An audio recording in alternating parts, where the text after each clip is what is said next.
Here's another requested one. Today, we're going to learn how microbes are the reason for all human ailments and how to get rid of them on this episode of Antique Bottle Stories.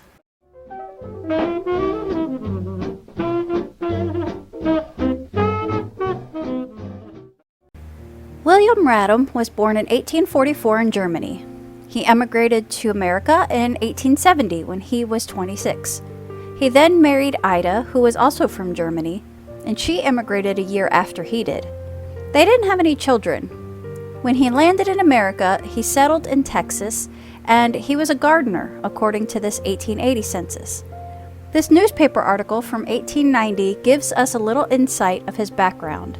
William Radam, a florist and botanist of Austin, Texas, who, from his earliest boyhood, had been brought up to take care of and watch tenderly over plants, seedlings, and slips grown in his father's world-famous nurseries. He frequently saw many of his favorite plants suddenly droop and die. He was the first to make the microbe his special study and its extermination the object of his life. Fortunately, he was able to purchase the instruments needed to perfect his experiments. After years of patient study, he found the true origin of the germ of disease and was able to produce an exterminator of the dreadful microbe, a liquid surcharged with gases called the Microbe Killer. This is actually a zoomed out image of this article. It takes up the whole page. So let's back up a little bit. He was a gardener. We see he was a proprietor of Pleasant Valley Nursery in the 1880s. Here's 1881. Now, here's 1887 at the nursery, and by 1889, he left the nursery and started the microbe business. He spared no expense on advertisement. In these 1890 newspapers, he takes up the entire page. This one's zoomed out, and this one is too. By 1891, he took his Microbe Killer and he moved to New York. Here's another 1893 full-page ad. Here's his logo, which appeared on his advertisements and the bottles themselves. William Radam himself wrote and published this book in 1895 in New York. Here's the table of contents, and I'm going to read a few bits of this. So here's page 2. It says, "To be successful, we must learn from nature how she destroys. We are unable to say with certainty how nature begins her work, but we can see how she proceeds after she's begun. Nature is a teacher with an always open book before us. Whoever ignores her book and her teachings will fail, no matter to what science he may belong." Over here it says, "There are probably as many different kinds of microbes as there are different kinds of animals and plants. They're in the air we breathe, the water we drink, and the body itself. Microbes which do not grow in the human body are harmless. Some are larger than others. Some are one shape, some another. Some multiply more rapidly than others, and some feast upon others, as a large fish would feast upon smaller ones. In general, microbes are scavengers. They are the cause. Fermentation is the result. A piece of cheese begins to give off an odor. Raw meat soon decays. It is the microbes that have started the fermentation, and the fermentation is the decay. This happens with every article imaginable. As long as there is life and the proper conditions exist, microbes exist." So over on page 5, he talks about some of the things that would help in controlling microbes in the body.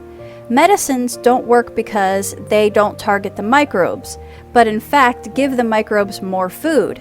He said he took some of the microbes and put them in with some of the medicines and watched how they lived and propagated in the very medicine it was supposed to cure. The Microbe Killer is entirely different. It is not a medicine, but an antiseptic gas, which is death to all microbes.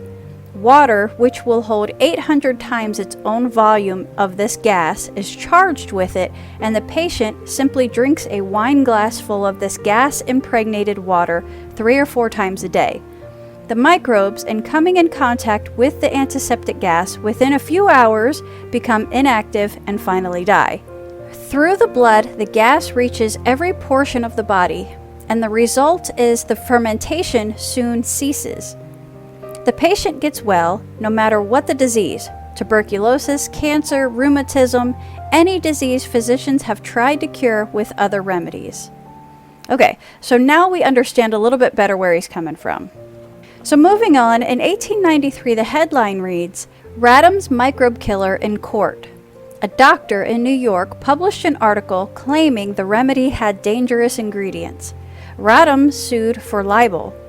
The court sided with Mr. Radam, saying, quote, the proof of the phenomenal curative efficiency of the microbe killer, together with its harmless nature, was legally conclusive and absolute. Moving on to 1898, this New York directory shows the factory address at 121 Prince. Today, that looks like this. It's the section with the big red ladder. 1901, another ad claiming to be the antidote for grip, which is influenza.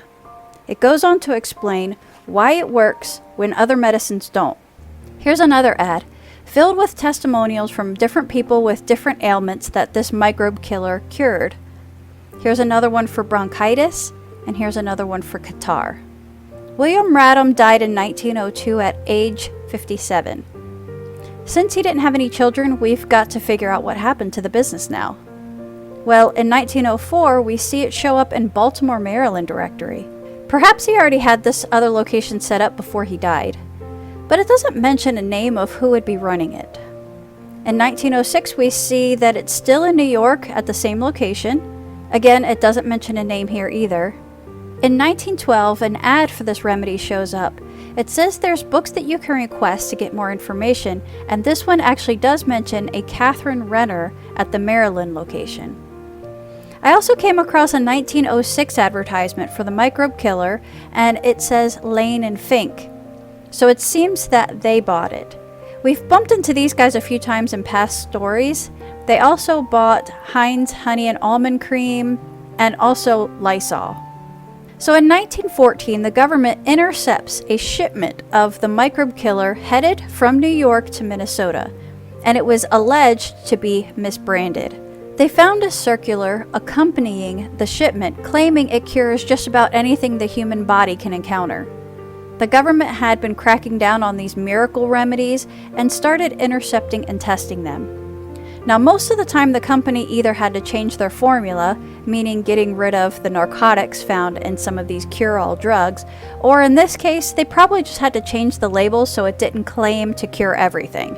Well, skipping ahead a few years, in 1918, we see it in the New York directory with some names finally. A Gordon Kleberg is president now. Skipping ahead a few more years, in 1921, here's an ad. It's listed here on sale at this store. Then in 1928, William Radam's widow shows up in the paper. She's 77 now. Apparently she had moved back to Texas. It says that she had been back to New York yesterday to withdraw some $63,000 worth of bonds from her safe on West 23rd Street and was going to head back home. She ended up having several hours before her train left, so she decided to go do some sightseeing for a little while. Well, she lost track of time and she missed her train by only a few seconds. In her rush to catch the train, she left her $63,000 worth of bonds in the taxi. It doesn't say if she ended up getting them back. She ended up mentioning to detectives that her husband's store was the Radam Microbe Killer. And it does say that she took a later train back home. So there's a few listings during the 1920s in the New York directories, but most of them are partial and some of them are only business listings. Those are really hard to search. So the next available directory that I can search is 1933. Radam's Microbe Killer is no longer listed. So maybe the business was sold back in 1928, and maybe that's why Mrs. Radam was coming up to collect her share, maybe? I don't know. So there's a mention of the Microbe Killer in 1935, just talking about an old ad for the company. And in 1940, another mention of the remedy is mentioned in this article named 50 Years Ago. It isn't mentioned again after that. And as for Mrs. Radam, she lived just a couple more years and she died in 1931 at the age of 79. So, for the bottles for this, first of all, they would date from the late 1880s till seemingly right around 1930, about a 50-year run. Online, I found several examples of stoneware jugs. Those are pretty awesome. By the way, to buy these gallon jugs, they ran about $3 at the time. Here's an example of an ambered tool top. It's very nice. And here's one with the label. These ended up running about $1. Anyways, that's it for today. I want to wish everybody a happy new year, and we'll see you on the next one. Thanks for watching.